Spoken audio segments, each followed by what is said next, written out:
أعوذ بالله من الشيطان الرجيم. بسم الله الرحمن الرحيم. وجعلنا منهم أئمة يهدون بأمرنا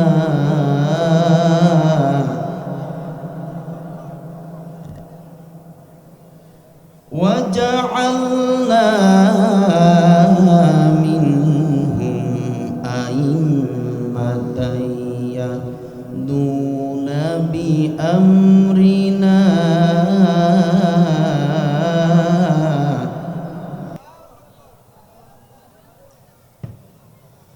يهدون بأمرنا لما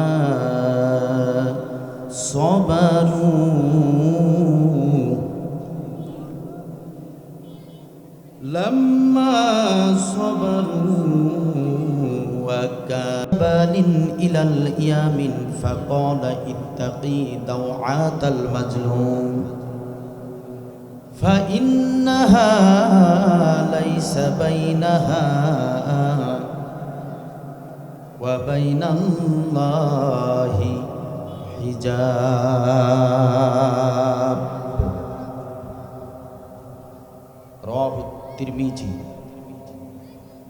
وقال تعالى في شان رسول الله صلى الله عليه وسلم إن الله وملائكته يصلون على النبي يا أيها الذين آمنوا صلوا عليه وسلموا تسليما. اللهم صل على محمد وعلى آل محمد. মুখস্থ আছে না সবার? দরুদ ইব্রাহিম পড়েন। اللهم صل على محمد وعلى آل محمد كما صليت على إبراهيم وعلى آل إبراهيم إنك حميد مجيد. اللهم بارك على محمد وعلى آل محمد كما باركت على إبراهيم وعلى آل إبراهيم إنك حميد مجيد.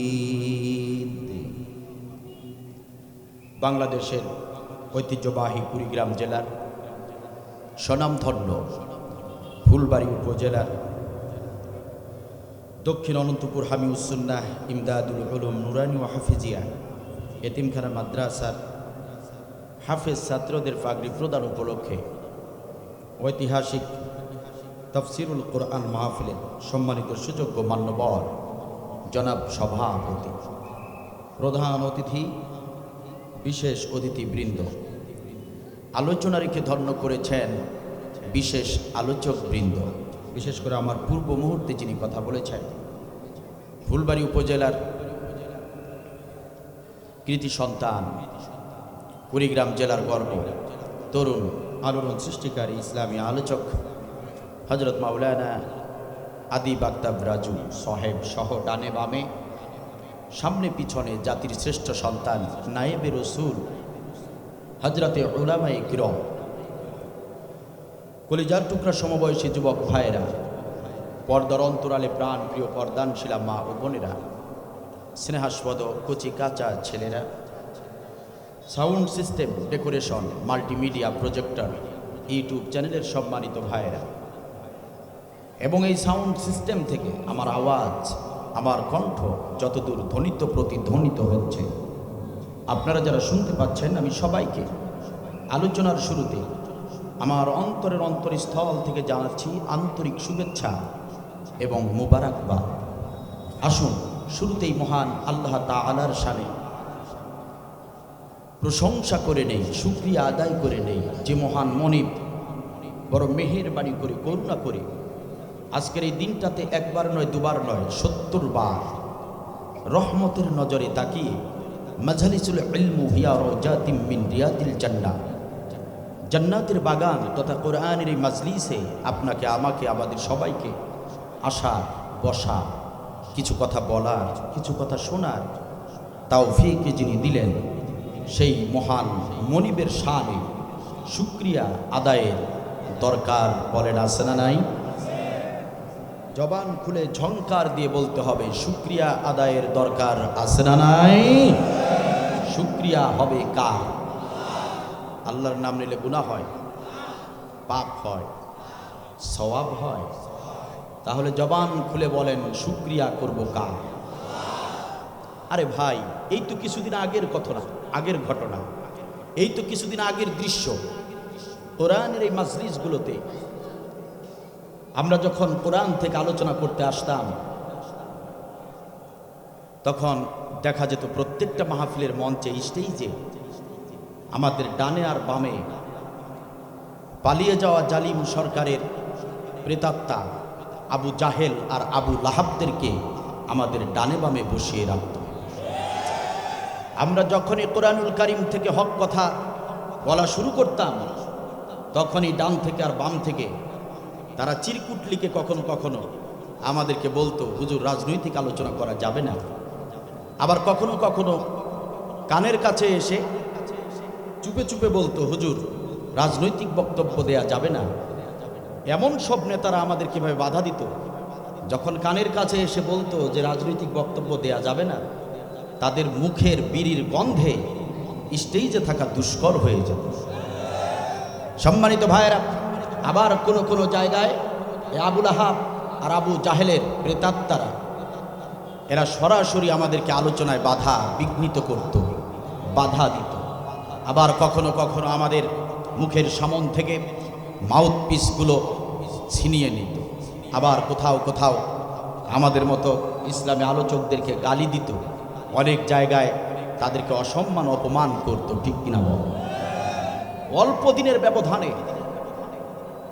প্রায় দীর্ঘ 16 বছরের জুলুমবাদ সরকারের পালিয়ে যাওয়া পতনের মাধ্যমে নতুন দ্বিতীয় বাংলাদেশের স্বাধীন হওয়ায় বাংলাদেশের এখন কোরআনের মাহফিলগুলো দেখলে চোখ জুড়িয়ে যায়। এখন আর ডানে বামে আবু জাহেল আর আবু লাহাবদেরকে দেখা যায় না। এখন আবু জাহেল আর আবু লাহাবরা পালিয়েছে।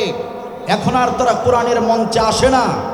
এখন তারাই কোরআনের মঞ্চে বসতে পেরেছে যারা কোরআনের মঞ্চের জন্য যোগ্য ব্যক্তি। কথা বলেন ঠিক কিনা?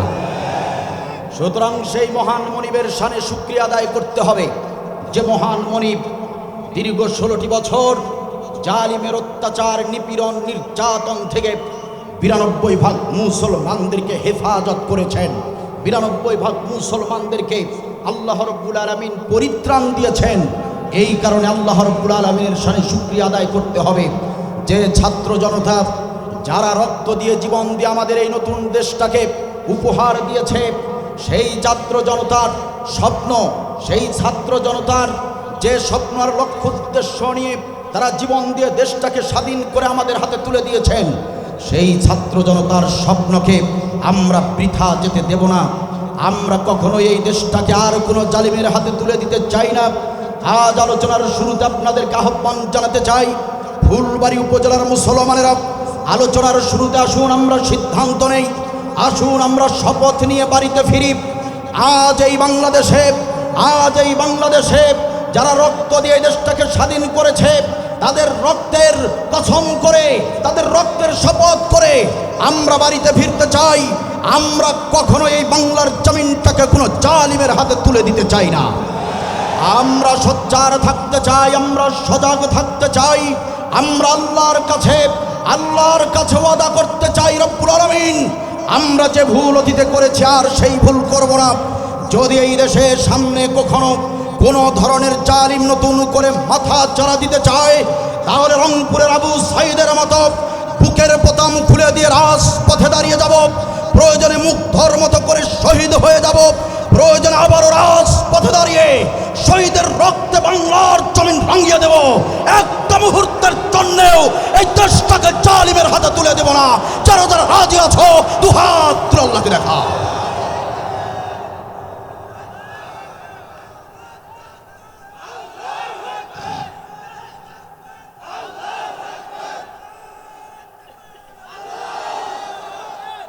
মাশাআল্লাহ, জাযাকাল্লাহ, আল্লাহ কবুল করুন, বলেন আমিন। তাহলে যে মহান মনিব তিনি নিজ কুদরতে ছাত্র জনতা জালিমের পতন করতে পারে নাই, মূলত পতন করেছেন তিনি কে? ছাত্র জনতাকে সাহায্য করেছেন তিনি কে? তাহলে সেই মহান মনিবের শানে শুকরিয়া কম হবে না বেশি হবে? শুধু আলহামদুলিল্লাহ বললেই হবে না, বরং আমি অনুরোধ করব যারা সিজদায় পড়ে 2 রাকাত নামাজ আদায় করে এখনো শুকরিয়া করেন নাই, তারা অবশ্যই যে কোনো মুহূর্তে 2 রাকাত নামাজ পড়ে, যারা ইসলাম প্রিয়, যারা কোরআন প্রিয় মানুষ, তাদেরকে বলছি 2 রাকাত নামাজ আদায় করে আল্লাহর শুকরিয়া আদায় করবেন। কারণ যে জগদ্দল পাথর এই জালিম সরকার এদেশে ছিল, তারা শুধু আপনার আমার উপরই নির্যাতন চালায় নাই, এদেশের প্রত্যেক শ্রেণীর প্রত্যেক মানুষের উপর নির্যাতন চালিয়েছে, ঠিক কিনা বল?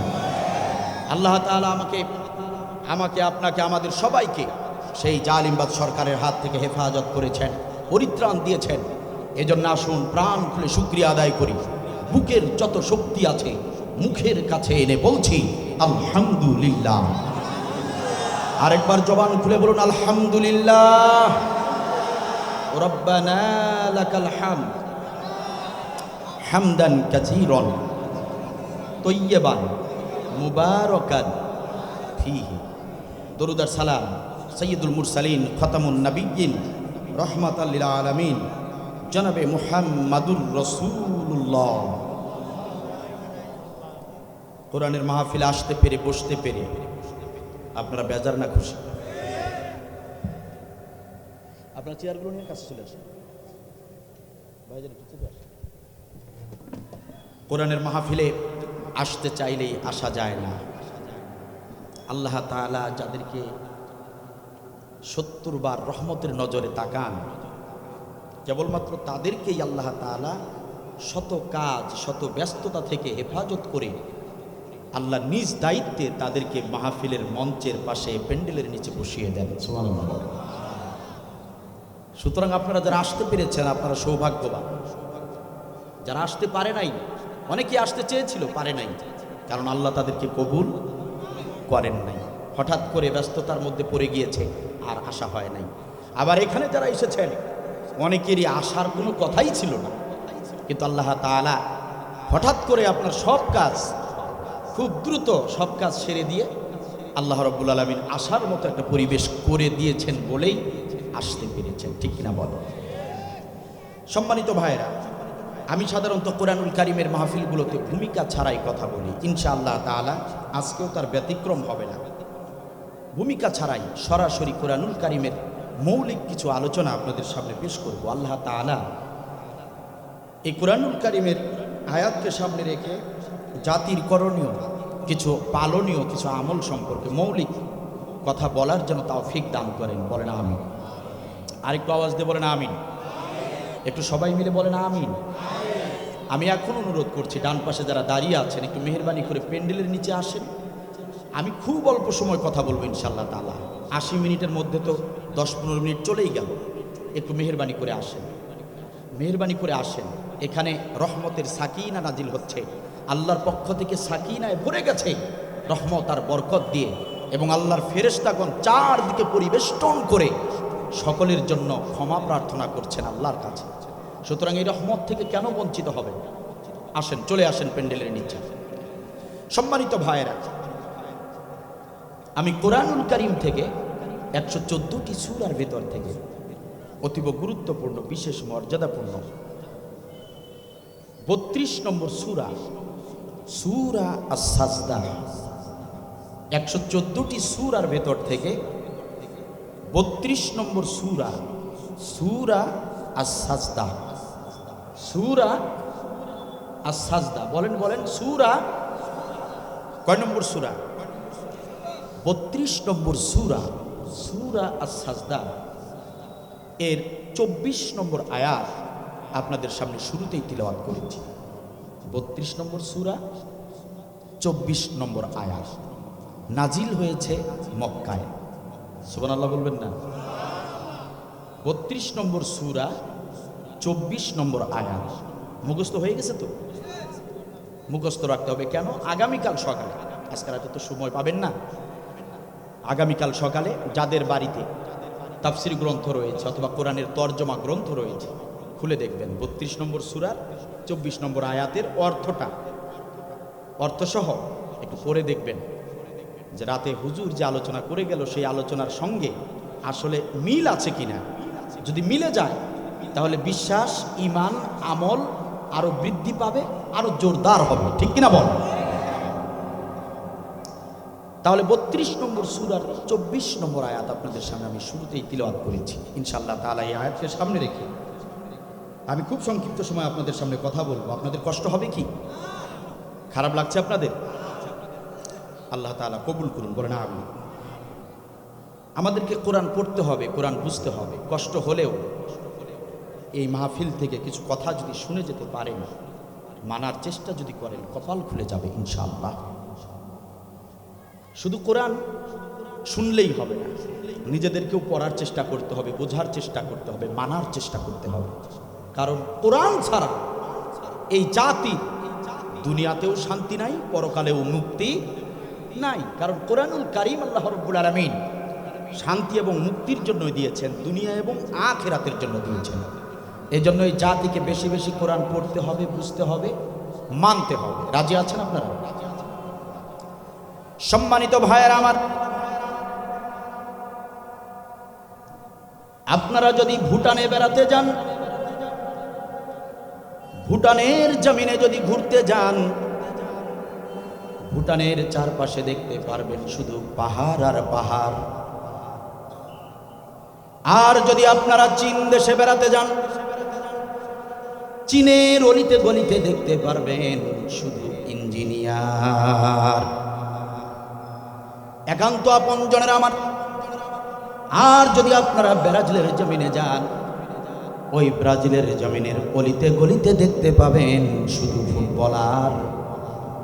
দুঃখজনক হলেও সত্য, আপনার আমার এই বাংলাদেশের অলিতে গলিতে পাওয়া যায় শুধু চোর আর বাটপার।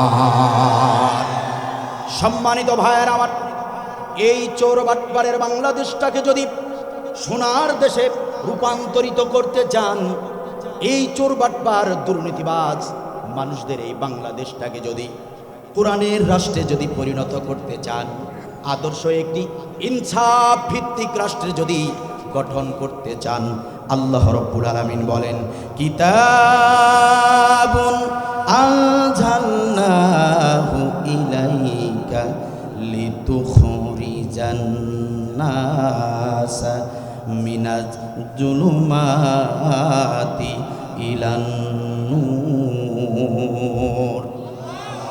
আল্লাহ রাব্বুল আলামিন বলেন, বান্দা বান্দিরা শোনো, চোর বাটপারের দেশটাকে যদি একটা আদর্শ রাষ্ট্রে পরিণত করতে চাও, চোর বাটপারের দেশটাকে যদি তোমরা সোনায় সোহাগায় একটা দেশ তৈরি করতে চাও, অজ্ঞতা মূর্খতা থেকে, অন্ধকারের জাহিলিয়া থেকে তোমরা যদি আলোর পথ দেখতে চাও, যদি সুন্দর একটা পৃথিবী করতে চাও, তাহলে কুরআনুল কারীমের বিকল্প আর কিছু নাই। কারণ এই কুরআনুল কারীম শত অজ্ঞতা, মূর্খতা, নগ্নতা, অশ্লীলতা, জাহান্নামের জাহিলিয়া থেকে মানুষদেরকে আলোর পথ দেখায়, মানুষদেরকে জান্নাতের পথ দেখায়। কথা আমার নাকি আল্লাহ? এই জন্য কোরআন পড়তে হবে, বুঝতে হবে, কোরআন মানতে হবে, নয়তো এই জাতির কোশ্চিন কালেও এই জাতির কখনো উন্নয়ন হবে না, এই জাতি কখনো শান্তি পাবে না, মুক্তি পাবে না। কথা বলুন ঠিক না বেটা? কোরআন পড়তে রাজি আছেন? কোরআন বুঝতে রাজি আছেন? কোরআন মানতে রাজি আছেন? কথা বলেন না কেন? ইনশাআল্লাহ আল্লাহ কবুল করুন। পড়ে না আমি। সম্মানিত ভাইরা, সূরার নাম কি জানো? কই সবাই বলেন, এখনই ভুলে গেলে তো হবে না। আস-সাজদা। কয় নম্বর সূরা? 32 নম্বর সূরা আস-সাজদা। সাজদা মানে কি? আমরা যেটা সিজদা দেই, সিজদা বলি, এটার নাম হচ্ছে কি? সাজদা। দেখেন সিজদার কত গুরুত্ব আর কত দাম, কত মর্যাদা আল্লাহর কাছে। ওই সাজদার নামে একটা সূরাই নাজিল করে দিয়েছেন। সুবহানাল্লাহ বলবেন না? আপনারা কি সাজদা করেন? কথা বলছেন না কেন? সাজদা করেন আপনারা? কাকে করেন? পীর সাহেবকে? কাকে করেন? হ্যাঁ, আল্লাহর নামে তো আসতে হবে। কাকে করেন? আল্লাহকে সাজদা করেন। আল্লাহ তাআলার কাছে এত মূল্যবান এই সাজদা, সাজদার নামে একটি গোটা সূরাই নাজিল করে দিয়েছেন। সম্মানিত ভাইরা, একদিন হযরতে জিবরিল আমিন, আল্লাহ তাআলার সম্মানিত একজন ফেরেশতা, তিনি আল্লাহ তাআলাকে ডাক দিয়ে বললেন, রব্বুল আলামিন, আমি জিবরিল আমিনের বড় জানতে ইচ্ছা করে আপনি আল্লাহ কোন কাজে সবচেয়ে বেশি খুশি হন। এখানে সাউন্ড হয় কোথায়? এখানে কথা হয় কোথায়? ভলান্টিয়াররা কোথায় আছেন? ডানে আর বামে দেখেন তো, কেউ যেন কথা বলতে না পারে। আপনি সবচেয়ে খুশি হন কোন কাজ করলে, এটা আমার জানতে ইচ্ছা করে। আল্লাহ রাব্বুল আলামিন বললেন, জিবরিল আমিন, আমি আল্লাহ সবচেয়ে বেশি খুশি হই আমার গোলামরা যখন আমার কুদরতি কদমে সাজদা করে। চিল্লা বলেন সুবহানাল্লাহ। আল্লাহ তাআলা যখন বলছেন যে আমি আল্লাহ সবচেয়ে বেশি খুশি হই যখন কেউ আমাকে সাজদা করে, এই কথা বলতে দেরি জিবরিল আমিন সাজদায় পড়তে দেরি করে নাই। চিল্লা বলেন সুবহানাল্লাহ। সম্মানিত ভাইয়েরা আমার, মুহাদ্দিসরা বলেন হযরতে জিবরিল আমিন আল্লাহ রাব্বুল আলামিনের কুদরতি কদমে সাজদায় পড়ে গেলেন। সাজদায় পড়ে গিয়ে তিনি আর মাথা উঠান না। 1 বছর নয়, 2 বছর নয়, 100 বছর নয়, 200 বছর নয়, 1000 বছর নয়, 2000 বছর নয়, 3000 বছর নয়, হযরতে জিবরিল আমিন 30 লক্ষ বছর আল্লাহ রাব্বুল আলামিনের কুদরতি কদমে সাজদায় পড়ে রইলেন। কয় বছর? 30 লক্ষ বছর আল্লাহ তাআলার কুদরতি কদমে সাজদায় পড়ে রইলেন। 30 লক্ষ বছর পরে হযরতে জিবরিল আমিন মাথা তুললেন। জিবরিল আমিন মাথা উঠিয়ে আল্লাহ রাব্বুল আলামিনকে ডাক দিয়ে বললেন, রব্বুল আলামিন, ইয়া রব্বাল আলামিন, 1 বছর নয়, 2 বছর নয়, 30 লক্ষ বছর আমি আপনার কুদরতি কদমে সিজদায় ছিলাম। আমার মনে হয় আজ পর্যন্ত কোনো মাখলুক আপনাকে এত লম্বা সিজদা করতে পারে নাই। আমি জিবরিলের মনে হয় কিয়ামত পর্যন্ত আপনার কোনো মাখলুক এত লম্বা সাজদা, 30 লক্ষ বছরের এত লম্বা সাজদা কোনো মাখলুক দিতেও পারবে না। পারবে কি? 30 লক্ষ বছর এত লম্বা সাজদা কেউ করেও নাই, কিয়ামত পর্যন্ত কেউ করতেও। জিবরিল আমিন ডাক দিয়ে বলে, রব্বুল আলামিন, আজকে আমি সবচেয়ে বেশি খুশি এজন্য যে আমি আমার রবকে, আমি আপনাকে পৃথিবীর সব মাখলুকের চেয়ে আমি জিবরিল আমিন আপনাকে বেশি খুশি করেছি। সুবহানাল্লাহ বলেন।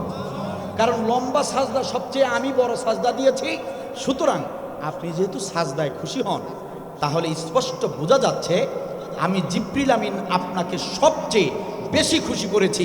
এমন খুশি কেউ করতে পারে নাই, কিয়ামত পর্যন্ত কেউ এত বেশি খুশি আপনাকে করতেও পারবে না। চিল্লাবেন আল্লাহ।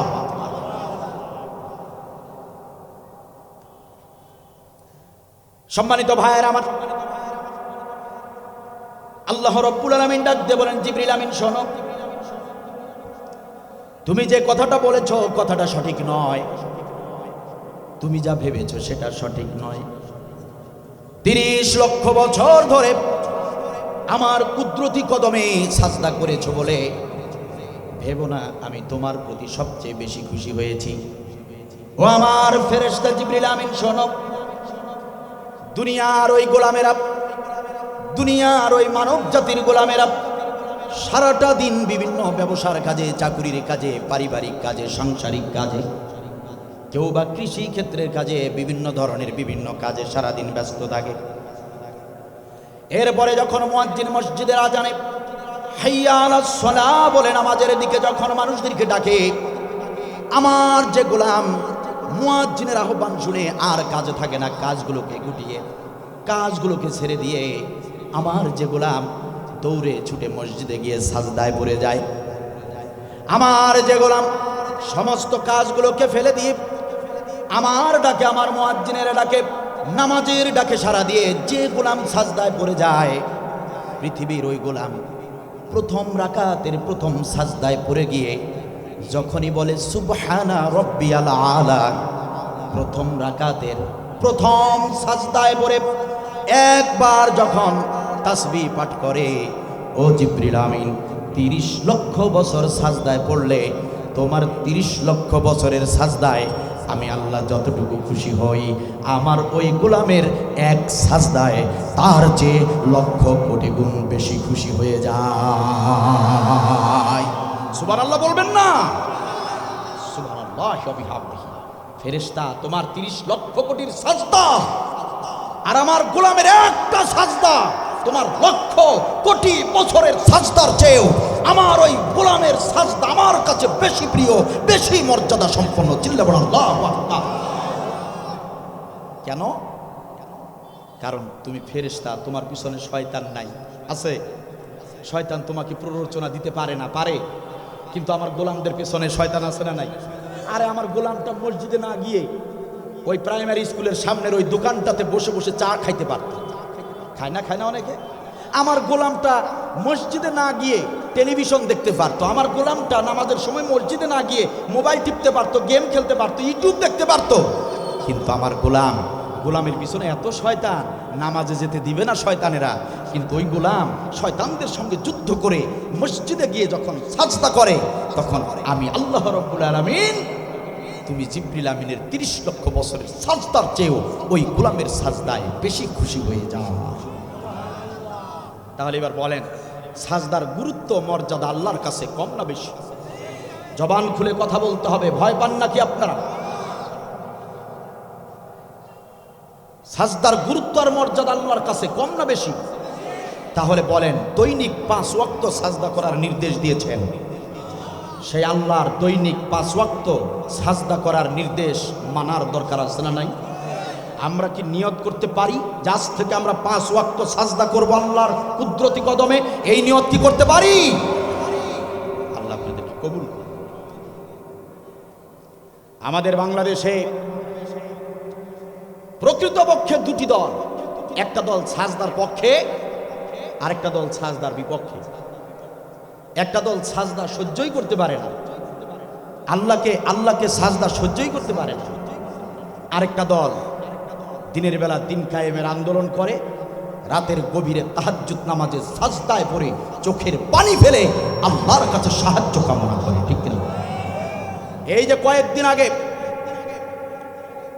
আগে অন্তর্বর্তী সরকার একটা ছাত্র সংগঠন নামের, ছাত্র লীগ নামের ছাত্র সন্ত্রাসী লীগকে নিষিদ্ধ করেছে। আপনারা জানেন, এরা ছাত্রলীগ নয়, এরা সন্ত্রাসী লীগ। এরা হলো সেই ছাত্র যারা বাংলাদেশের বিভিন্ন ভার্সিটির হলগুলোতে বিভিন্ন মেধাবী ছাত্ররা যারা সাজদা করতো আল্লাহ রাব্বুল আলামিনের কুদরতি কদমে, যে মেধাবী ছাত্ররা 5 ওয়াক্ত নামাজ আদায় করত, তাদেরকে চিহ্নিত করে এই ছাত্রলীগের সন্ত্রাসীরা তালিকা করে তাদেরকে হল থেকে বের করে দিত, নির্যাতন করত, নয়তো মামলা ঠুকে দিয়ে জেলের ভিতরে ঢুকিয়ে রাখতো। কথা বলেন ঠিক না? সম্মানিত ভাইয়েরা আমার, ওরা তো সেই সন্ত্রাসী লীগ। ওরা সারা রাত নেশা পানি পান করে ওরা শেষ রাতে হলের সামনে, মসজিদের সামনে বিভিন্ন জায়গায় লুকিয়ে থাকতো। ফজরের নামাজের সময়, ফজরের নামাজের সময় ওরা পাহারা দিত যে ভার্সিটি ক্যাম্পাসের হলের কোন ছাত্ররা নামাজে গিয়ে দাঁড়ায়। যারাই নামাজে গিয়ে দাঁড়ায় ওরা তাদেরকেই ভেবেছে শিবিরের নেতা কর্মী। যারাই দাঁড়িয়ে রেখেছে তাদেরকেই ওরা ভেবেছে শিবিরের নেতা কর্মী। যারাই নামাজ আদায় করেছে তাদেরকেই ওরা চিহ্নিত করেছে শিবির হিসেবে। যারাই মেয়েদের পেছনে ছুটে নাই, যারা অশ্লীলতাকে কখনো গ্রহণ করে নাই, যারা বিড়ি সিগারেট টানে নাই, তাদের নাম লিস্ট করে ওই সন্ত্রাসী লীগ নামের ওই ছাত্ররা তাদেরকে পিটিয়েছে, তাদেরকে নির্যাতন করেছে, এমনকি অনেককেই তারা হত্যা করেছে। কথা বলেন ঠিক কিনা? আপনারা ভুলে গেছেন আবরার ফাহাদের কথা? আরে বুয়েটের মেধাবী ছাত্র আবরার ফাহাদের কি অপরাধ ছিল? ওর অপরাধ ছিল ও দৈনিক আল্লাহকে 5 ওয়াক্ত সাজদা করত। আবরার ফাহাদের অপরাধ ছিল ও বিড়ি সিগারেট টানত না। ওই বুয়েটের ক্যাম্পাসে আবরার ফাহাদের অপরাধ ছিল আবরার ফাহাদ কোনো মেয়েদের পিছনে সময় ব্যয় করে না। ওই আবরার ফাহাদের অপরাধ ছিল ওই আবরার ফাহাদ কোনোদিন নেশা পানি পান করে নাই। ওই ছাত্রলীগ নামের সন্ত্রাসী লীগের ছেলেরা ওকে শিবির সন্দেহ করে কয়েকজন মিলে দফায় দফায় পিটিয়ে পিটিয়ে হত্যা করেছে। এটার প্রত্যক্ষদর্শী বাংলাদেশের সমস্ত নাগরিক। কথা বলেন ঠিক না বেটি?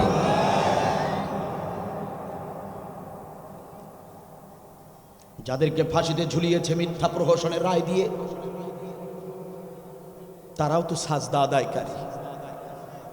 তারা সাজদা আদায় করত, শুধু কি তাই, তারা নামাজ কায়েমের আন্দোলন করত। এটাই ছিল সবচেয়ে বড় অপরাধ। তারা দিন কায়েমের কথা বলেছে, এটাই ছিল তাদের সবচেয়ে বড় অপরাধ। তাদেরকে মিথ্যা মামলা দিয়ে, মিথ্যা সাক্ষী দিয়ে, মিথ্যা প্রহসনের বিচার দিয়ে এক এক করে ফাঁসিতে ঝুলিয়েছে। কথা বলে ঠিক না বেটি? সম্মানিত ভাইয়ের আমার, আজ সময় এসেছে সবাইকে সিদ্ধান্ত নেবার। যারা সাজদার পক্ষে, যারা সত্যিকার অর্থে আল্লাহর গোলাম, যারা সাজদার পক্ষে, তাদেরকে সাজদার পক্ষে ভূমিকা রাখতে হবে। যে নেতৃবৃন্দ সাজদা কায়েমের, নামাজ কায়েমের আন্দোলন করছে, তাদের পক্ষে আপনাদেরকেও থাকতে হবে। আর যারা সাজদার বিপক্ষে, যারা নামাজের বিপক্ষে, তাদেরকেও চিহ্নিত করতে হবে, যাতে করে তারা আর কখনো বাংলার জমিনের মসনদে কোনোদিন অধিষ্ঠিত হতে না পারে। ঠিক কিনা বল? সম্মানিত ভাইয়ের আমার, ওরা সাজদা আদায়কারী নেতাদেরকে এক এক করে হত্যা করেছে। সাজদা আদায়কারী মানুষদেরকে ওরা গুম করেছে, আয়না ঘর নামের বন্দিশালায় 8 বছর 10 বছর ধরে বন্দি রেখেছে। ওরা সাজদা আদায়কারী নিরপরাধ মানুষদেরকে গুলি করেছে। ওরা সাজদা আদায়কারী মানুষদের চোখ অন্ধ করে দিয়েছে, পঙ্গুত্ব বরণ করে দিয়েছে। ওরা সাজদা আদায়কারী মানুষদেরকে শুধু হত্যাই করে নাই, বরং সকল আলেমদের নয়নমণি, সকল মানুষের নয়নমণি, সারা বিশ্বের মানুষের কলিজার টুকরা, তৌহিদি মুসলিমের হৃদয়ের স্পন্দন আল্লামা সাঈদী রহমাতুল্লাহ আলাইহিকে ওই জালিমের দল নাটকীয়তা করে মেডিকেলের ভিতরে ইনজেকশন পুশ করে অন্যায়ভাবে হত্যা করেছে। ঠিক কিনা বলে? সম্মানিত ভাইয়েরা, ফুলবাড়ী উপজেলার মুসলমানেরা, আসুন আমরা সিদ্ধান্ত নেই, আল্লামা সাঈদী রহমাতুল্লাহ আলাইহির বিচার এই বাংলার জমিনে করতে হবে।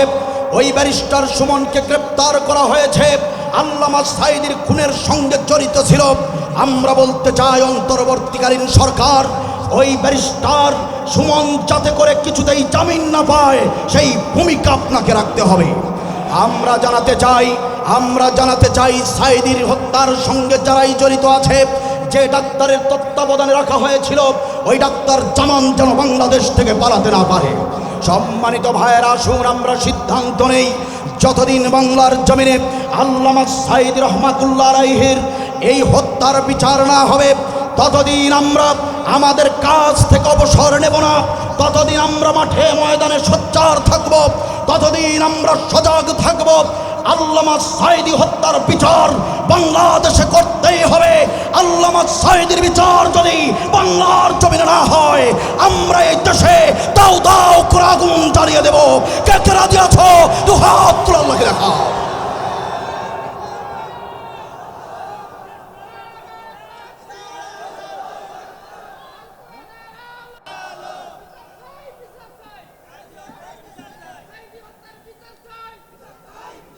মাশাআল্লাহ মাশাআল্লাহ, জাযাকাল্লাহ, আল্লাহ কবুল করুন। ওখানে তাকবীর দিচ্ছে, আপনারা আল্লাহু আকবার কেন বলছেন না? লজ্জা লাগে আল্লাহু আকবার বলতে?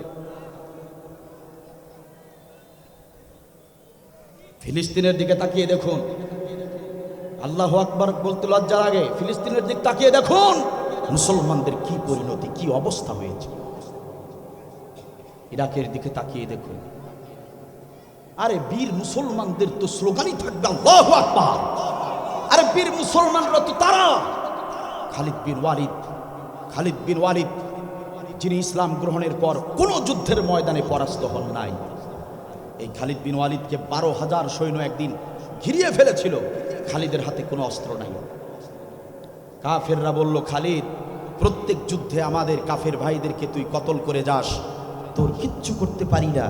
আজকে খালি হাতে পেয়েছি তোকে, আমরা 12,000, তুই একজন, আজকে পালাবি কোথায়? আজকে আর বাঁচার উপায় নাই, তোকে এখানে জমিনে পুঁতে তারপর যাবে। হযরতে খালিদ বিন ওয়ালিদ রাদিয়াল্লাহু তাআলা আনহু তিনি ভাবলেন, আমার হাতে অস্ত্র নাই, কিন্তু আমার জবানের একটা অস্ত্র আছে, যে অস্ত্র এত পাওয়ারফুল। আল্লাহ রাব্বুল আলামিন কোরআনুল কারীমে সেই অস্ত্রের স্লোগান দিয়েছেন। সেই অস্ত্রটাকে ব্যবহার করলেন হযরতে খালিদ।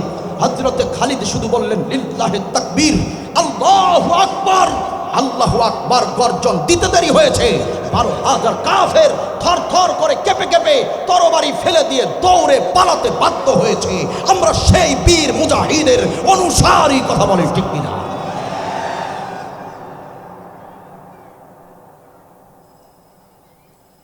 সম্মানিত ভাইয়েরা আমার সম্পর্কে যারা জানেন, আমার আলোচনা যারা ইউটিউবে শোনেন, আপনারা ভালো করেই জানেন আমি অতীতেও কোরআনের হক কথা থেকে একটু সরে দাঁড়াইনি, এখনো কোরআনের কোনো হক কথা থেকে একটুও সরে দাঁড়াবো না। হক কথা চলছে, চলবে ইনশাআল্লাহ। আমি এই কোরআনের হক কথা বলার কারণে, ইসলামী আন্দোলন করার কারণে কয়েকবার জেল খেটেছি, আলহামদুলিল্লাহ। একটা মামলা কিছুতেই জামিন হচ্ছিল না, কিছুতেই খারিজ হচ্ছিল না। 2017 সালের একটি মামলা, 21শে ফেব্রুয়ারি আন্তর্জাতিক মাতৃভাষা দিবস উপলক্ষে আমরা সংগঠনের 33 জন ভাই একটা মসজিদের ভিতরে আন্তর্জাতিক মাতৃভাষা দিবস উপলক্ষে ভাষার জন্য যারা শহীদ হয়েছেন তাদের রুহের মাগফিরাত কামনায় মসজিদের ভিতরে দোয়া অনুষ্ঠানের একটা আমরা ব্যবস্থা করেছি। কোরআন থেকে দর্শ হচ্ছে, দর্শ শেষ হয়ে গেলে এই দোয়া মোনাজাত করব শহীদদের জন্য। কারণ যারা চলে গিয়েছে কবরে, তাদের জন্য কোরআন তিলাওয়াত, তাদের জন্য দোয়া মাগফিরাত কামনা করা, এর চেয়ে ভালো কিছু আর আছে কি?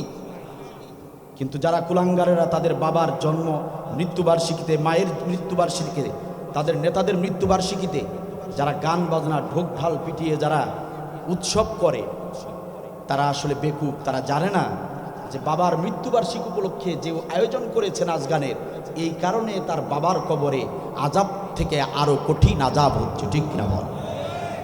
আমরা শহীদদের জন্য রুহের মাগফিরাতের অনুষ্ঠান করেছিলাম, দর্শ হচ্ছে কোরআন থেকে। হঠাৎ করে দেখলাম আমাদের ওই মসজিদের চারপাশে পুলিশ লীগ, ওই সময়ের পুলিশ লীগ, সন্ত্রাসী লীগ, তারা আমাদের মসজিদটাকে চারদিক থেকে ঘেরাও করে ফেলেছে।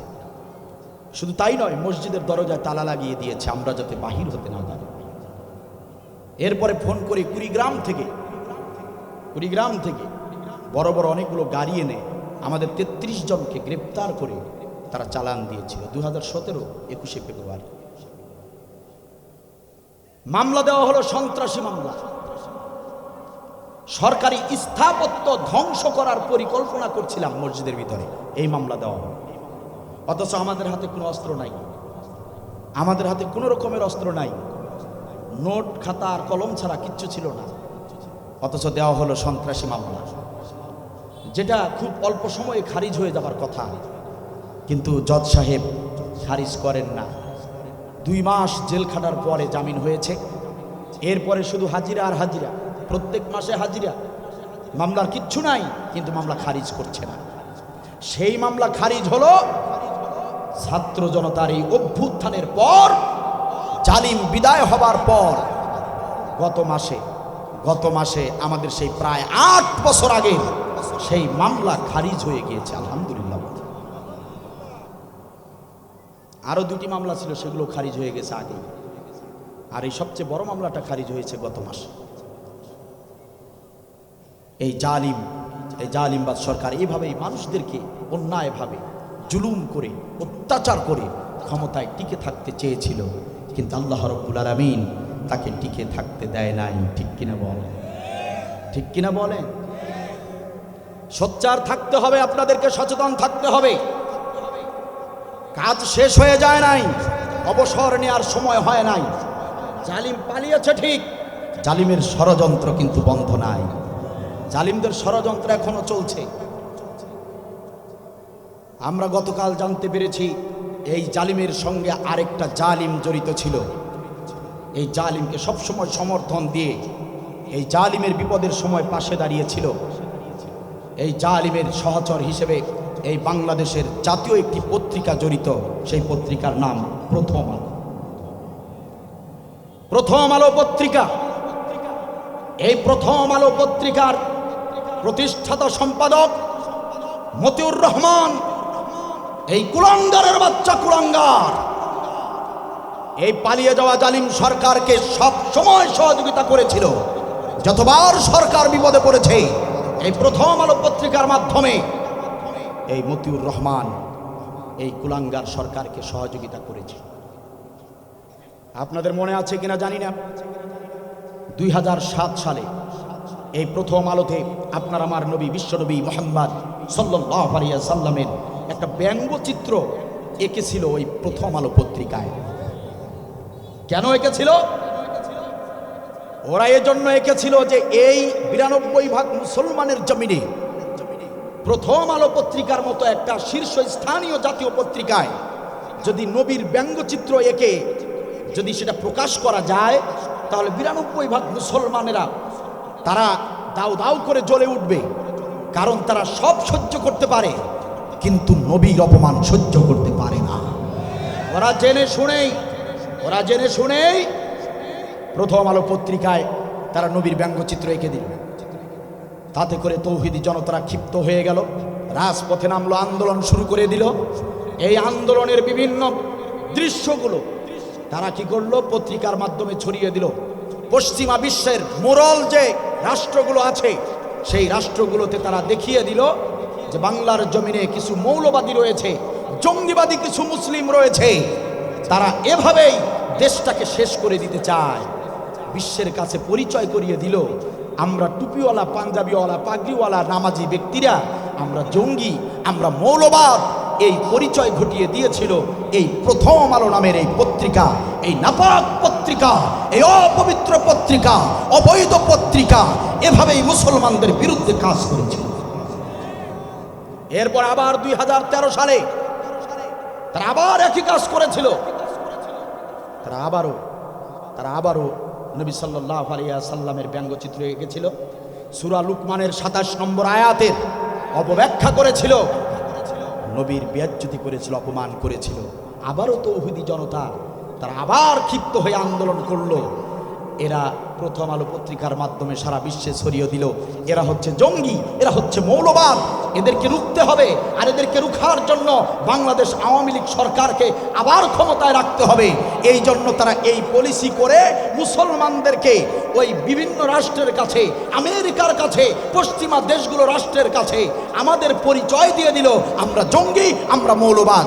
তখন ওই পশ্চিমা রাষ্ট্র শেখ হাসিনা নামের এই জালিম সরকারকে সাপোর্ট দিয়ে বিনা ভোটে, রাতের ভোটে বারবার তারা সমর্থন দিয়ে সরকারকে স্বীকৃতি দিল। এই প্রথম আলো পত্রিকা এত বেশি ভূমিকা রেখেছে ওই জালিমের পক্ষে। পিলখানার হত্যাকাণ্ডের ঘটনা আপনারা জানেন। পিলখানা হত্যাকাণ্ডে এই প্রথম আলো পত্রিকা থেকে ছাপানো হয়েছিল যে এটা নাকি বিডিআর জওয়ানরা বিদ্রোহ করেছে। আসলে ঘটনা তা নয়, বিডিআর বিদ্রোহ করে নাই, বিডিআর জওয়ানদের কোনো অপরাধ ছিল না। এটা সুপরিকল্পিতভাবে খুনি হাসিনা তার দলের লোকেরা ভারতের পরামর্শে সেনা অফিসার যারা দেশপ্রেমিক, যারা ইসলাম প্রিয়, যারা দেশপ্রিয়, তাদেরকে সুকৌশলে হত্যা করেছে। এতে কোনো বিডিআর জওয়ানদের অপরাধ ছিল না। কিন্তু প্রথম আলো পত্রিকা ফলাও করে কয়েক মাস প্রচার করেছে পিলখানা হত্যাকাণ্ড, এই অফিসারদেরকে মেরেছে বিডিআর জওয়ানরা। এই ফুলবাড়ির জমিনের অনেক বিডিআর ভাইয়ের সঙ্গে আমরা একসঙ্গে জেল খেটেছি। এই ফুলবাড়ি উপজেলার অনেক বিডিআর ভাই নিরপরাধ হওয়া সত্ত্বেও ওই পিলখানা হত্যাকাণ্ডের সঙ্গে মামলায় জড়িয়ে দিয়ে খুনি হাসিনা তাদেরকে বছরের পর বছর জেল খাটিয়েছে। কথা বলেন ঠিক কিনা? পিলখানার হত্যাকাণ্ডের কিছু দৃশ্য, কিছু ডকুমেন্ট ছিল একজন মেজরের কাছে, ইসলাম প্রিয় একজন নামাজি মেজর, মেজর জিয়াউল হক। মেজর জিয়াউল হক তিনি কিছু ডকুমেন্ট জোগাড় করে ফেলেছিলেন, যে ডকুমেন্টগুলো প্রকাশ হয়ে গেলে সরকারের অবস্থা খুব খারাপ হতো, জালিম হাসিনার অবস্থা খুবই খারাপ হতো। কৌশলে এই প্রথম আলোকে দিয়ে, প্রথম আলো পত্রিকা দিয়ে হাসিনা সরকার কি করেছিল? প্রথম আলোকে বলেছিল তুমি ওই মেজর জিয়াকে জঙ্গি বানায় দাও। তাই করলো। একজন মেজর, রানী একজন অফিসার, সেনা কর্মকর্তাকে জঙ্গি বানিয়ে জেলের ভিতরে আটকে রাখা হলো, যাতে করে সরকারের বিরুদ্ধে কোনো ধরনের পদক্ষেপ নিতে না পারে। এভাবেই প্রথম আলো সব সময় জালিমকে সহযোগিতা করেছে। ফুলবাড়ি উপজেলার মুসলমানেরা আপনাদের কাছে আহ্বান জানাতে চাই, আজকে সিদ্ধান্ত নিতে হবে আপনাদেরকে। প্রথম আলো পত্রিকার সঙ্গে আমাদের কোনো সম্পর্ক থাকতে পারে না। আমরা আহ্বান জানাতে চাই অন্তর্বর্তী সরকারের কাছে, প্রথম আলো পত্রিকা শুধু নিষিদ্ধ করলেই হবে না, প্রথম আলো পত্রিকাকে নিষিদ্ধ করতে হবে এবং প্রথম আলো পত্রিকার প্রতিষ্ঠাতা সম্পাদক মতিউর রহমানের দৃষ্টান্ত শাস্তি এই বাংলার জমিনে হতে হবে। কথা বলেন ঠিক কিনা? যারা এই জালিমের সঙ্গে সহযোগিতা করেছে তাদেরকে খুঁজে বের করতে হবে। তৃণমূল থেকে শুরু করে গ্রামগঞ্জ থেকে শুরু করে রাজধানী পর্যন্ত সবাইকে খুঁজে খুঁজে তালিকা করতে হবে।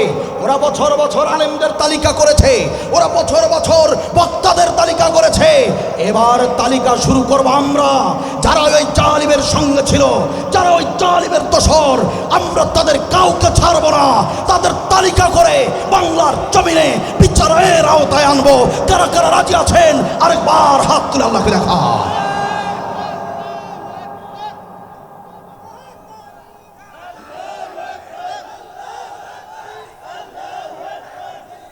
তার কত গুরুত্ব আর মর্যাদা শুনুন।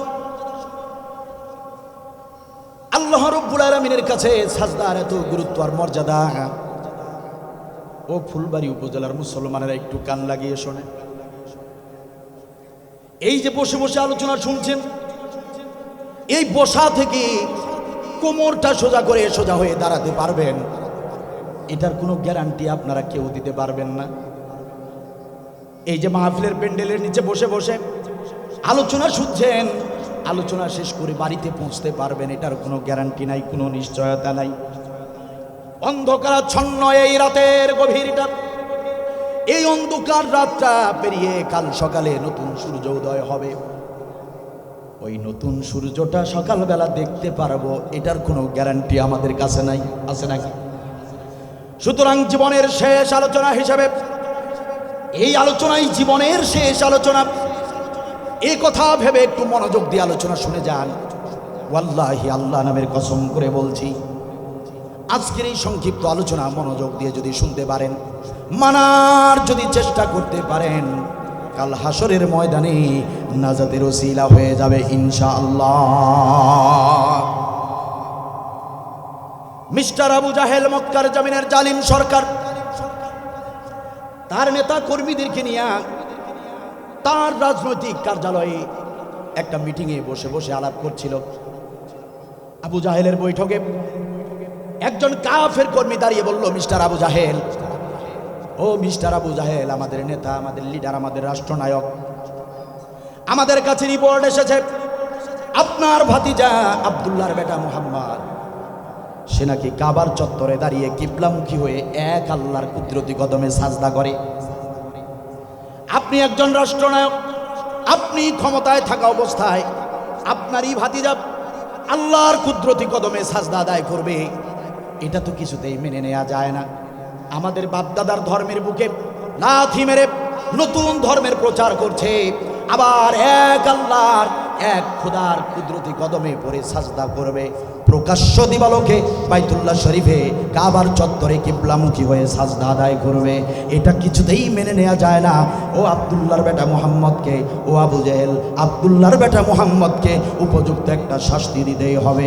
আপনি যেহেতু সরকার, আপনাকে একটা পদক্ষেপ নিতেই হবে। আবু জাহেল ডাকতে বলল, কর্মী আমার, তোমার কথা যদি সত্য হয়, আমি তোমাদের সামনে ওয়াদা করলাম, আমি আবু জাহেল তোমাদের সামনে ওয়াদা করলাম, আজকের পর থেকে যদি আব্দুল্লাহর বেটা মুহাম্মদ সাজদারত অবস্থায় আমার চোখের সামনে পড়ে যায়, আমি আবু জাহেলের চোখের সামনে যদি পড়ে যায়, আমি যদি কখনো দেখি ভাতিজা আব্দুল্লাহর বেটা মুহাম্মদ সাজদায় পড়ে আছে, তাহলে কথা দিলাম, কর্মীরা কথা দিলাম, ওই সাজদা করা ওই মাথাটা আব্দুল্লাহর বেটা মুহাম্মদের সেই মাথাটা আমি আর উপরে তুলতে দেব না, ওই মাথাটাকে গেড়ে জমিনের সঙ্গে মিশিয়ে দেব। চিল্লায় বলেন নাউজুবিল্লাহ। কথা দিলাম, যদি আব্দুল্লাহর বেটা মুহাম্মদ সাল্লাল্লাহু আলাইহি ওয়াসাল্লাম তাকে যদি আমি সাজদা অবনত অবস্থায় পাই, তাহলে ওর মাথাটা আমি জমিনে পুঁতে দেব, তাকে আমি হত্যা করে ফেলবো। কথা দিলাম। তার 2-3 দিন পরেই আবু জাহেল তার কয়েকজন কর্মী নিয়ে কাবার পাশ দিয়ে হেঁটে হেঁটে যাচ্ছিল। হঠাৎ করে নজরে পড়ে গেল বিশ্ব নবী মুহাম্মদুর রাসূলুল্লাহ সাল্লাল্লাহু আলাইহি ওয়াসাল্লাম আল্লাহর কুদরতি কদমে সাজদায় পড়ে আছেন। সুবহানাল্লাহ বলেন। আবু জাহেলও দেখলো, আবু জাহেলের কর্মী যারা ডানে আর বামে দাঁড়িয়ে ছিল তারাও দেখতে পেল। আবু জাহেল বলল, কর্মীরা কি দেখছো? আমি তো তোমাদেরকে কথা দিয়েছিলাম, আব্দুল্লাহর বেটা মুহাম্মদকে যদি সাজদা অবনত অবস্থায় আমি পেয়ে যাই, তাহলে ওই মাথাটা আমি জমিনে গেড়ে দেব, ওই সাজদা করা মাথাটা আর সোজা করে উপরে তুলতে পারবে না। এই কথা আমি তোমাদেরকে দিয়েছিলাম। এবার তোমরা দাঁড়িয়ে দাঁড়িয়ে দেখো, আমি সেই কথা রাখবো, আমি সেই কথার বাস্তবায়ন করব। ও কর্মীরা, তোমরা এখানে দাঁড়িয়ে থাকো, আমি আবু জাহেল এক্ষুনি যাচ্ছি, তাকে আমি হত্যা করে ফেলবো। কর্মীরা দাঁড়িয়ে রইল, আবু জাহেল কর্মীরা দাঁড়িয়ে রইল, আবু জাহেল নবীর দিকে ছুটল। নবী আমার সাজদায় পড়ে বলছেন সুবহানা রাব্বিয়াল আলা।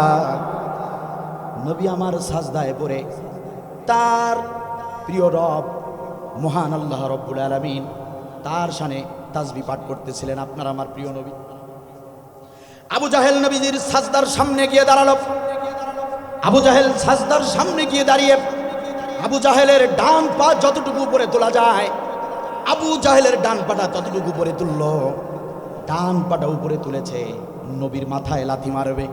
আবু জাহেল তার ডান পা যতটুকু উপরে তোলা যায় ততটুকু উপরে তুলেছে, নবীকে আঘাত করবে, নবীর মাথায় লাথি মেরে নবীকে মেরে ফেলবে। এমন সময় আল্লাহ রাব্বুল আলামিন জিবরিল আমিনকে ডাকতে বলেন, জিবরিল আমিন, ও জিবরিল আমিন, দেরি করো না, দেরি করো না, দেরি করো না, আমার হাবিব আমার কুদরতি কদমে সাজদা দিবে।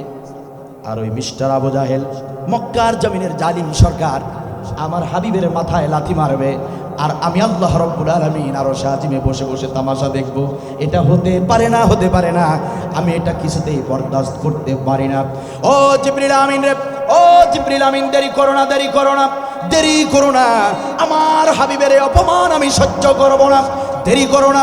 ওই যে আবু জাহেল তার পাটা তুলেছে, লাথি মারার জন্য প্রস্তুতি নিয়েছে, ওই পাটা আমার নবীর শরীরে স্পর্শ করার আগেই ওই আবু জাহেলের পাটা আমার নবীর মাথায় লাগার আগেই ও জিবরিল আমিন তুমি তার সামনে গিয়ে দাঁড়িয়ে যাও, নবী আর আবু জাহেলের মাঝখানে তুমি দাঁড়িয়ে যাও। আবু জাহেল তোমাকে দেখে যদি পালিয়ে যায় তাহলে ছেড়ে দাও, আর যদি না পালায় তাহলে আবু জাহেলকে ধরে 2 টুকরো করে আবু জাহেলকে ওই মক্কার জমিনেই গেড়ে দিয়ে এসো। চিল্লায় বলেন সুবহানাল্লাহ। মিস্টার আবু জাহেল ডান পা তুলেছে নবীর বুকে, নবীর মাথায় লাথি মারবে। হঠাৎ করে তাকিয়ে দেখে সাজদার সামনে নবী সাল্লাল্লাহু আলাইহি ওয়াসাল্লামের সামনে বিশাল একজন দৈত্য দানবের মতো চেহারা, বিমর্ষ চেহারা, যার পাখানা জমিনে দেখা যায়, মাথা দেখা যায় না, মাথা আসমান পর্যন্ত। সুবহানাল্লাহ বলে। আবু জাহেল লাথি না মেরে দৌড়ে ছুটে পিছনের দিকে পালাতে শুরু করেছে। পিছনের দিকে দৌড়াতে গিয়ে হোঁচট খেয়ে পড়ে গেল। কর্মীরা ডাক দিয়ে বলে, ও লিডার কি হলো আপনার? কর্মীরা দৌড়ে এসে আবু জাহেলকে টেনে টেনে তোলার পরে ডাক দিয়ে বলে, ও আবু জাহেল, ও আমাদের রাষ্ট্রনায়ক, আপনার কি হলো? আপনি এত মুঠ মহারা নিয়ে গেলেন, নবীর মাথা জমিনের সঙ্গে মিশিয়ে দেবেন, কিন্তু আপনি পা তুললেন দেখলাম, কিন্তু আপনি তাকে লাথি না মেরে আপনি পালালেন। ও আবু জাহেল কি হয়েছে? আসলে ঘটনাটা কি? আপনি আপনার ভাতিজাকে ভয় পান নাকি? নিশ্চয় আপনি আব্দুল্লাহর বেটা মুহাম্মদকে বড় ভয় পান। আপনি একজন কাপুরুষ, আপনি একজন ভীতু ছাড়া আর কিছু নন। আবু জাহেল বলে, কর্মীরা, ও কর্মীরা কি বলো এসব? বিশ্বাস করো আমি কাপুরুষ নই, আমি ভীতু নই, আমি আমার ভাতিজাকে দেখে ভয় পাই নাই। ও আমার কর্মীরা, আমি যখন আব্দুল্লাহর বেটা মুহাম্মদকে লাথি মারতে গেলাম, পা যখন উপরের দিকে তুললাম, আমার সামনে বিমূর্ত বিমর্ষ এক দৈত্য দানব দাঁড়িয়ে গেল। আমি তার চেহারার দিকে তাকিয়ে আমার গলার পানি শুকিয়ে গেল। আমি তাকিয়ে দেখলাম ওই দৈত্য দানবের হাতে একটা বিশাল তরবারি। ওই তরবারিটা যখন উঁচু করেছে তখন আমি বুঝতে পেরেছি সে আমাকে মেরেই ফেলবে। তখন লাথি মারা বাদ দিয়া আমি আবু জাহেল নিজের জানটা বাঁচানোর জন্য পিছনের দিকে ছুটে এসেছি। সুবহানাল্লাহ বলবেন না? কারণ সাজদার গুরুত্ব আল্লাহর কাছে সবচেয়ে বেশি। আমার আল্লাহ বলেন, ওয়াসজুদ ওয়াকতারিব, সাজদায় গেল তো আল্লাহর নিকটবর্তী হয়ে গেল। সুবহানাল্লাহ বলবেন না? আপনি সাজদায় গেলেন তো বুঝতে হবে আল্লাহর সঙ্গে আর আপনার সঙ্গে কোনো হিজাব নাই, কোনো পর্দা নাই। ওয়াসজুদ ওয়াকতারিব। আর সেখানে প্রিয় হাবিব, যে নবীকে আল্লাহ সবচেয়ে বেশি ভালোবাসেন, সেই নবীর মাথায় লাথি মারবে সাজদা অবনত অবস্থায়, এটা আল্লাহ কিছুতেই বরদাস্ত করতে পারেন? সম্মানিত ভাইয়েরা আমার, খারাপ লাগছে আপনাদের বুঝে, একান্ত আপনজনেরা আমার, মিস্টার আবু জাহেল এই কথা কর্মীদেরকে বলার কারণে কর্মীরা অনেকেই বিশ্বাস করলো না। কর্মীরা বলে, আমরা কোনো দৈত্য দানব দেখি নাই, আপনি মিথ্যা কথা বলছেন। আবু জাহেল বলল, না মিথ্যা বলি নাই। 2 জন কর্মী, কাফের কর্মী, পরদিন সকালবেলা নবীর সঙ্গে দেখা করলেন। আপনারা আমার নবীকে ডাকতে বললেন, আব্দুল্লাহর বেটা মুহাম্মদ, আমাদের নেতা আবু জাহেল আপনাকে লাথি মারার জন্য গিয়েছিল, আর সেখানে নাকি একটা দৈত্য দানব নাকি আপনার সামনে এসে দাঁড়িয়েছিল। এই কারণে আবু জাহেল সেই দৈত্য দানব দেখে পালিয়ে এসেছে। কথা আসলে সত্য না মিথ্যা একটু বলেন? আমরা ভালো করে জানি, আমরা আপনার প্রতি ঈমান আনি নাই, আপনার ইসলাম গ্রহণ করি নাই, আপনাকে নবী হিসেবে মানি নাই। তবে এই কথাটা সত্য, আপনি এই মক্কার জমিনে আলামিন বিশ্বস্ত, আপনি as-সাদিক, আপনি এতদিন পর্যন্ত, আজ পর্যন্ত মক্কার জমিনে একটা মিথ্যা কথাও বলেন নাই। আমরা ভালো করে জানি আপনাকে নবী মানি আর না মানি, আপনি মিথ্যাবাদী নন, আপনি যা বলেন আপনি সত্য কথাই বলেন। সুতরাং আমাদেরকে বলে দেন আসলে আবু জাহেল সত্য বলেছে না মিথ্যা বলেছে।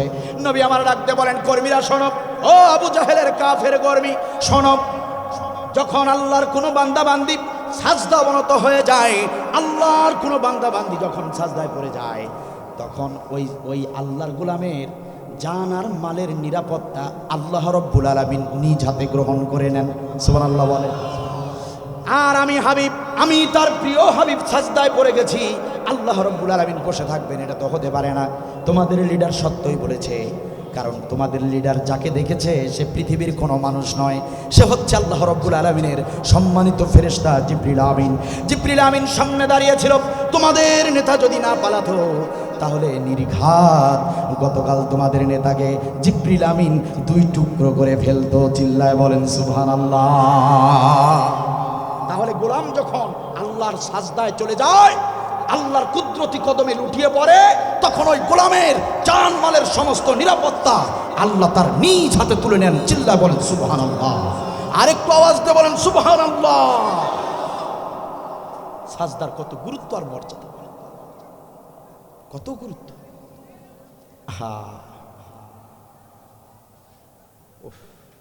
কত মানুষ, কত মানুষ অফিসার, সরকারি চাকরিজীবীরা এই জালিম সরকারের ভয়ে নামাজ আদায় করে নাই। অফিস থেকে মসজিদে গিয়ে ওয়াক্ত মতো নামাজ পড়বে, এটা পড়ে নাই ভয়ে। কেন? যেই অফিসার, সরকারি অফিসার জামাতে নামাজ আদায় করত, তাদেরই তালিকা করত যারা জামাত শিবিরের লোক। কত বড় জালিম এদেশে ছিল। বাংলাদেশের লোকের আয়না ঘর চিনত না, বিশ্বের কোন মানুষ আয়না ঘর চিনত না। যে আয়না ঘরের নতুন সূচনা করেছে জালিম খুনি হাসিনা, ঠিক কিনা বলে? কত বড় জালিম ছিল। আবার বলে হাসিনা পালায় না, হাসিনা পালায় না। আজকে কি অবস্থা?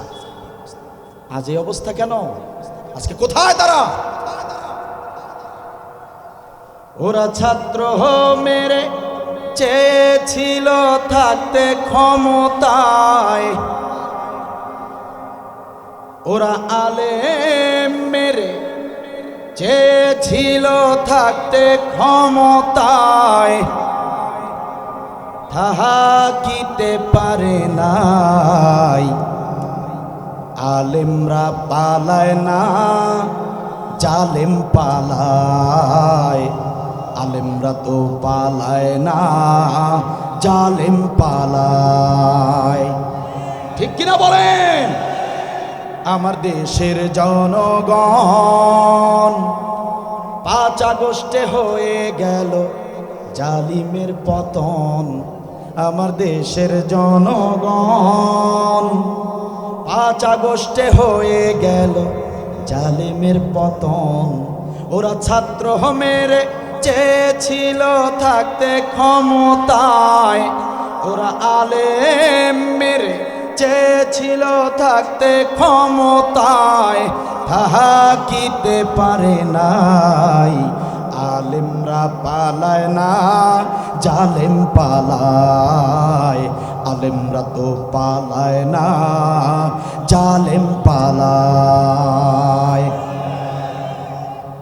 সময় ছিল 45 মিনিট, গণভবন না ছাড়িলে হইতো রে ফিনিশ। সময় ছিল 45 মিনিট, গণভবন না ছাড়িলে হইতো রে ফিনিশ। ইঁদুরের গর্ত নাই, পালা হবে কোথায়? ইঁদুরের গর্ত নাই, পালা হবে কোথায়? তাই দিল্লি চইলা যায়। আলেমরা তো পালায় না, জালেম পালায়। আলেমরা তো পালায় না, জালেম পালায়। ঠিক কিনা বলেন? এত আলেমদেরকে হত্যা করা হয়েছে। আলেমরা পাকিস্তানে গিয়ে পালাতে পারত, কথা বলেন না? আলেমরা বিভিন্ন দেশেই পালাতে পারত, কিন্তু বাংলাদেশের কোন আলেম পালিয়ে গেছে? কথা বলে না, পালিয়ে গেছে? আরে আমাদেরকে তো পাকিস্তানি রাজাকার বলতো, আরে আমাদেরকে তো পাকিস্তানের দালাল বলতো। আমাদের হাজার হাজার লক্ষ লক্ষ নেতাদেরকে মামলা ঠুকে দিয়ে হয়রানি করেছে। ইচ্ছা করলে আমাদের যে লিডারদেরকে ফাঁসিতে ঝুলিয়ে দেওয়া হয়েছে, তাদের কাউকে ফাঁসিতে ঝুলতে হতো না, তারা যদি পালিয়ে অন্য কোনো দেশে চলে যেতেন। কথা বলেন না কেন? পালানোর সুযোগ ছিল তো, কিন্তু আমাদের নেতারা পালান নাই। তারা পালান নাই, এটাই প্রমাণ করে তারা দোষ করেন নাই, তারা নিরপরাধ ছিলেন। এই সৎ সাহসে তারা দেশেই ছিলেন। ঠিক কিনা বল? কোন আলেম পালিয়ে যায় নাই। পাকিস্তানি রাজাকার বলতা, কোন আলেম পাকিস্তানে যায় নাই। কিন্তু আমরা তোমাদেরকে আগেই চিনতাম, তোমরা হিন্দুস্তানের দালাল। আমরা তোমাদেরকে হিন্দুস্তানের দালালি বলতাম, তোমরা যে হিন্দুস্তানের রাজাকার সেটা আমরা আগেই জানতাম। আজকে তোমরা নিজেরাই প্রমাণ করেছো আলেমরা পাকিস্তানের দালাল নয়, রাজাকার নয়, বরং তোমরা পালিয়ে ওই দেশে আশ্রয় নিয়ে তোমরাই প্রমাণ করে দিয়েছো তোমরা হিন্দুস্তানি রাজাকার, তোমরা হিন্দুস্তানের দালাল দালাল দালাল। কথা বলেন ঠিক কিনা? এজন্য সাজদা এটার গুরুত্ব মর্যাদা আল্লাহর কাছে অনেক বেশি। সম্মানিত ভাইয়েরা আমার, একান্ত আপনজনের আমার, এই সূরা সাজদার 24 নম্বর আয়াতটা আপনাদের সামনে আমি তিলাওয়াত করেছি। এখন থেকে আর 10টা মিনিট কথা বলবো, কষ্ট হবে নাকি? ইনশাআল্লাহ তাআলা 10টা মিনিট পরেই মোনাজাত দিয়ে দেব। আপনাদের ভালো লাগলেও 10 মিনিট বলবো, ভালো না লাগলেও 10টা মিনিট কথা বলবো। এই 10টা মিনিট নড়াচড়া করবেন না প্রিয় ভাইরা আমার। ফুলবাড়ী উপজেলায় অনেক দিন পরে এসেছে, একটু প্রাণ খুলে একটু কোরআনের মৌলিক কথাগুলো বলে যাই। আল্লাহ রাব্বুল আলামিন এই সূরা সাজদা এত গুরুত্বপূর্ণ, মর্যাদাপূর্ণ, ফজিলতপূর্ণ সূরা আস-সাজদা, এই গুরুত্বপূর্ণ সূরাটির 24 নম্বর আয়াতে দেখুন আল্লাহ তাআলা কি বললেন। এই মেসেজটা দিয়েই আমি মোনাজাতের দিকে চলে যাব, আমার দিকে লক্ষ্য করেন।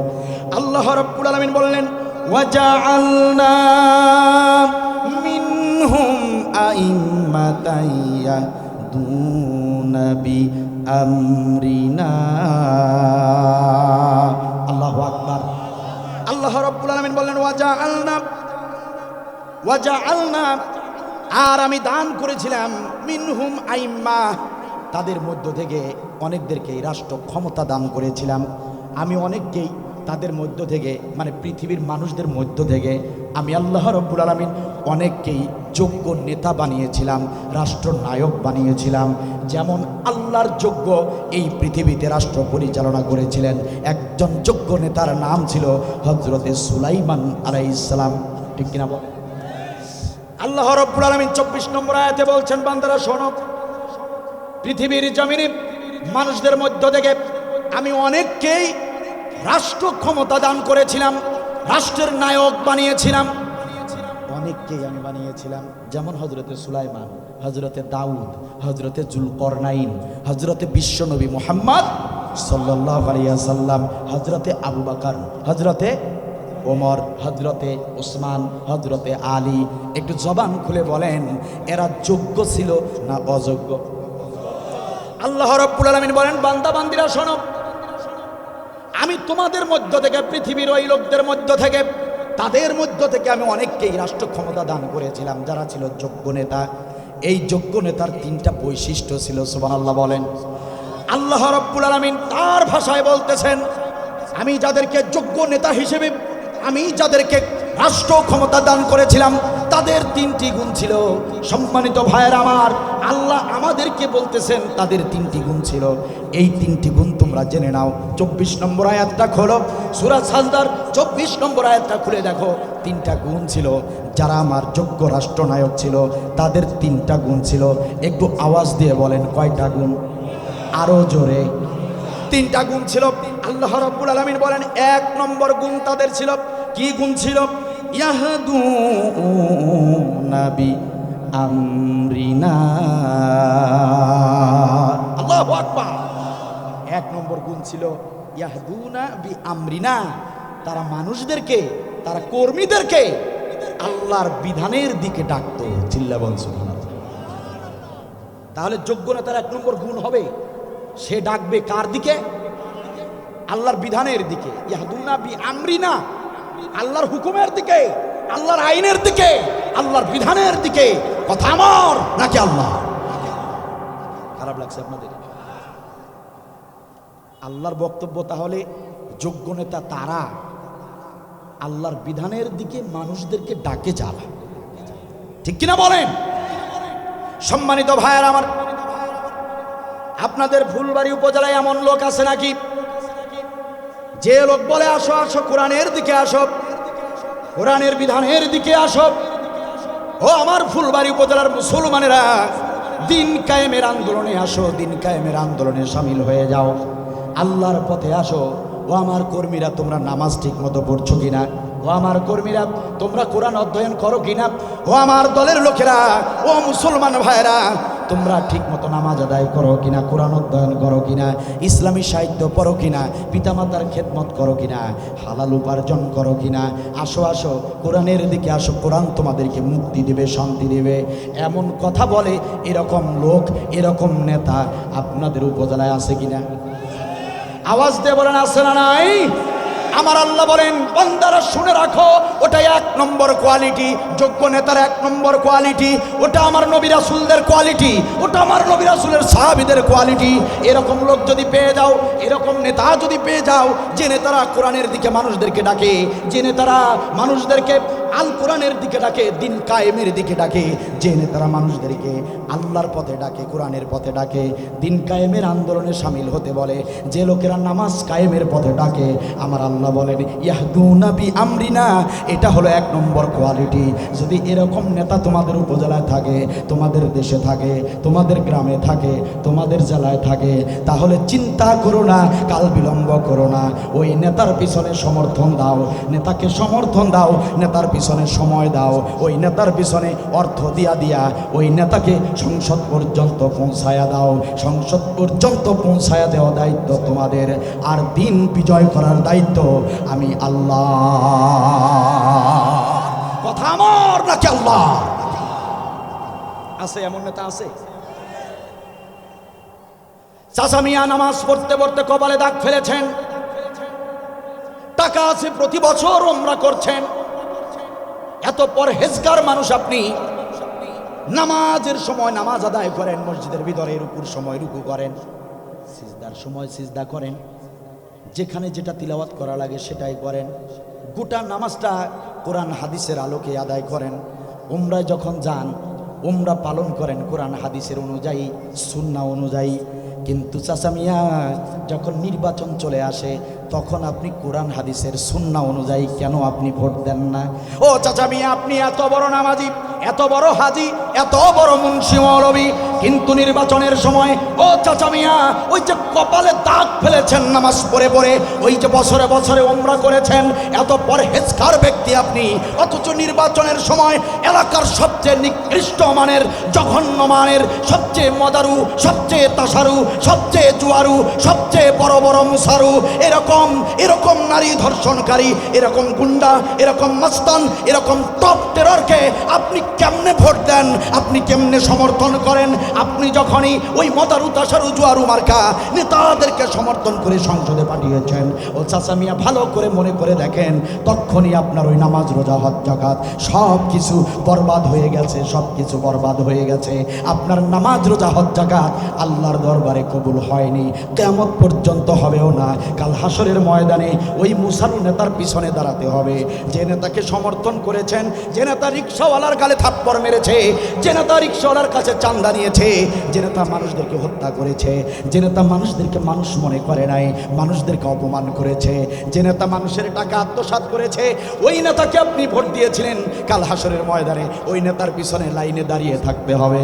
আপনি যদি খুনি হাসিনার সহযোগিতা করে থাকেন, তাহলে কাল হাসরের ময়দানে ওই পুতুলের মা ওই খুনি হাসিনার পিছনে দাঁড়িয়ে থাকতে হবে।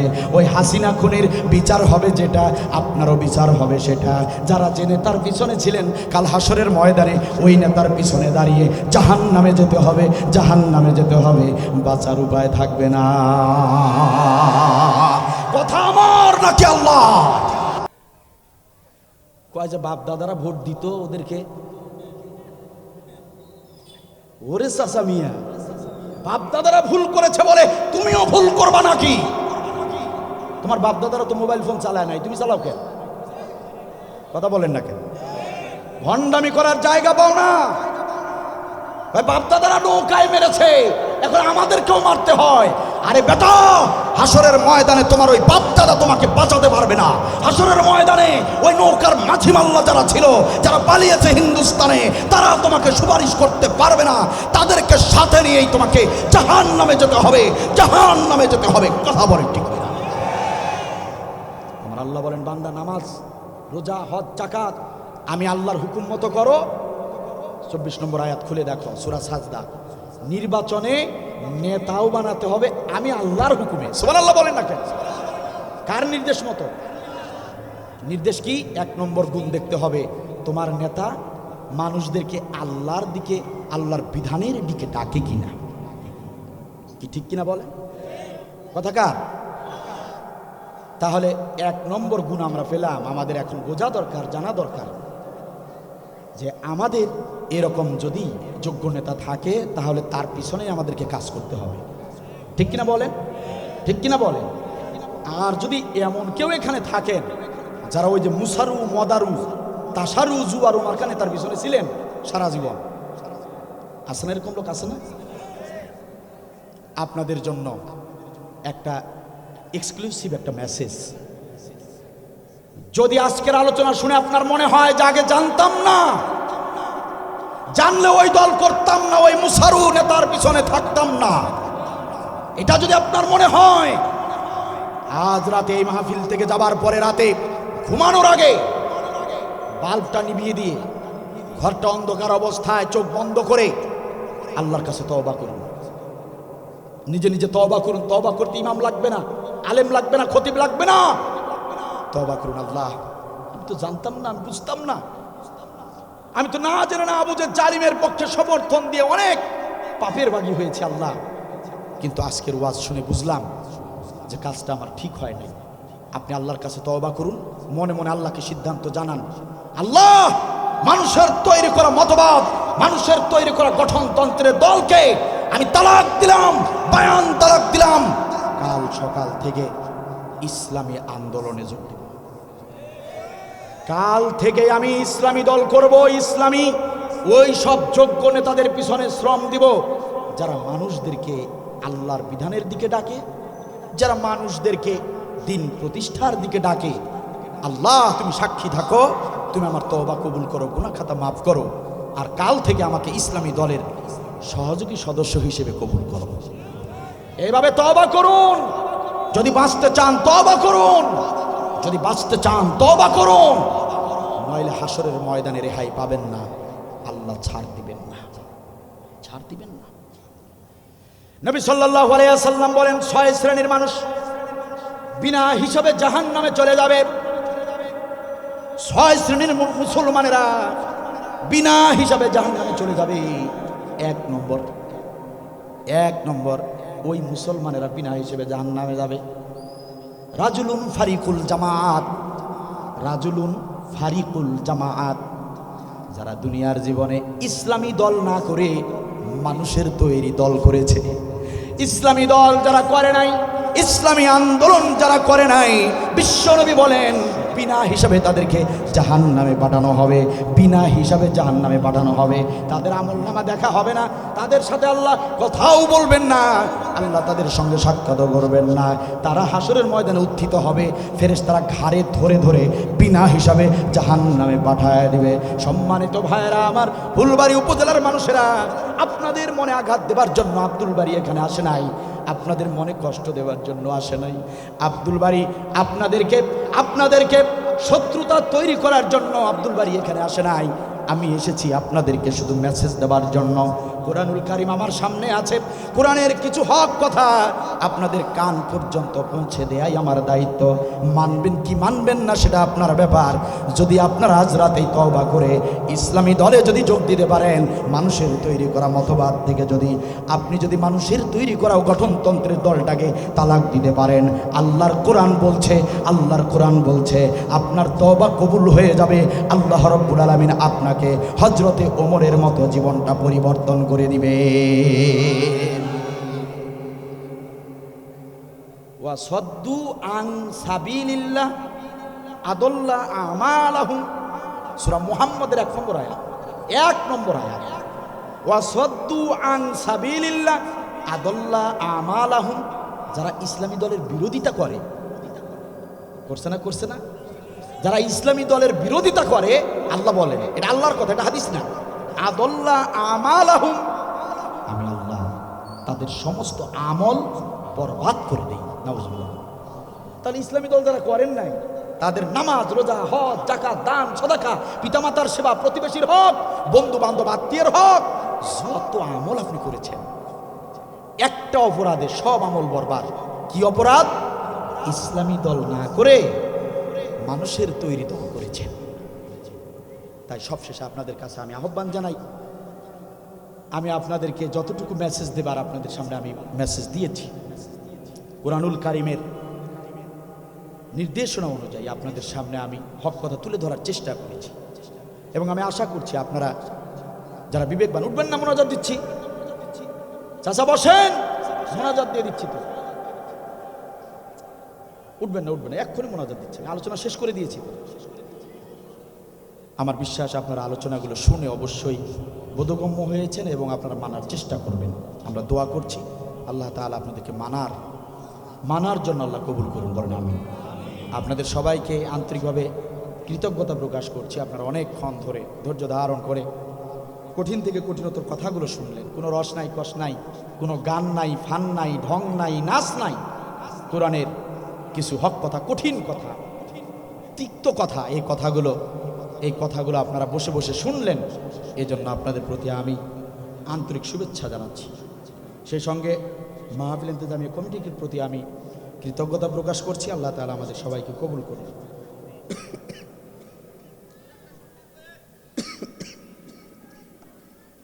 সম্মানিত ভাইরা, অত্র মাঠে অবস্থিত ওয়াক্তিয়া মসজিদে সন্ধ্যাকালীন সময়ে বয়স্কদের জন্য বিনামূল্যে কোরআন শিক্ষা দেওয়া হয়। আগ্রহী মুসলিম ভাইদেরকে অংশগ্রহণ করার আহ্বান জানাবেন। ভালো কথা।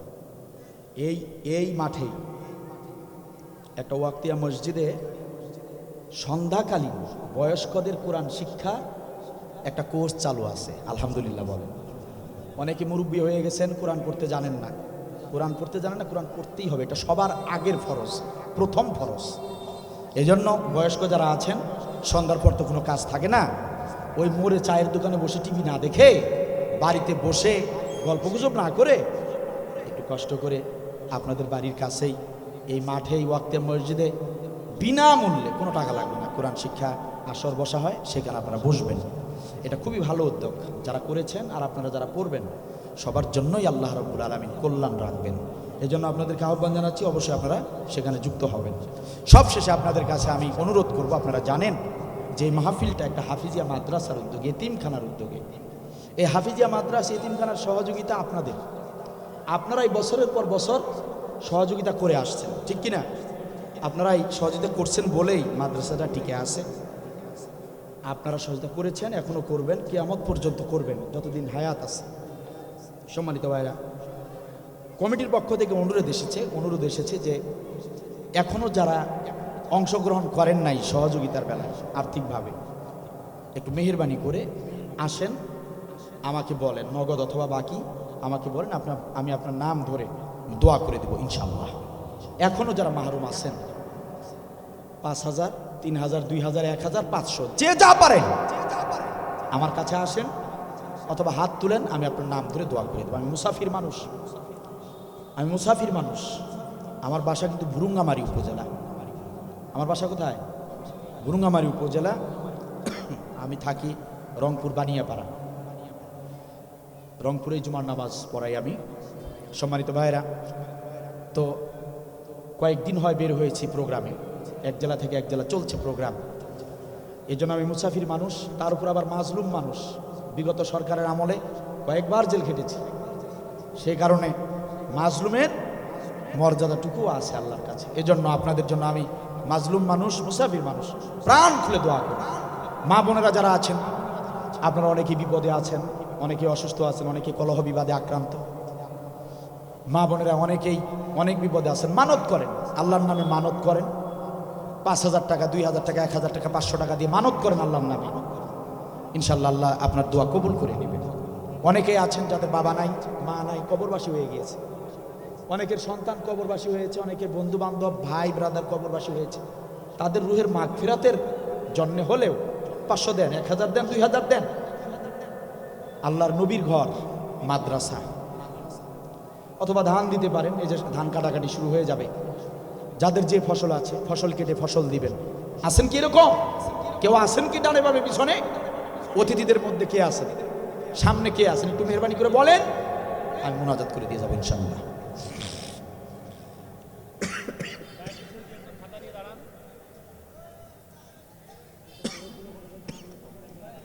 দেরি করবেন না, আল্লাহর ওয়াস্তে, আল্লাহর ওয়াস্তে দেরি করবেন না।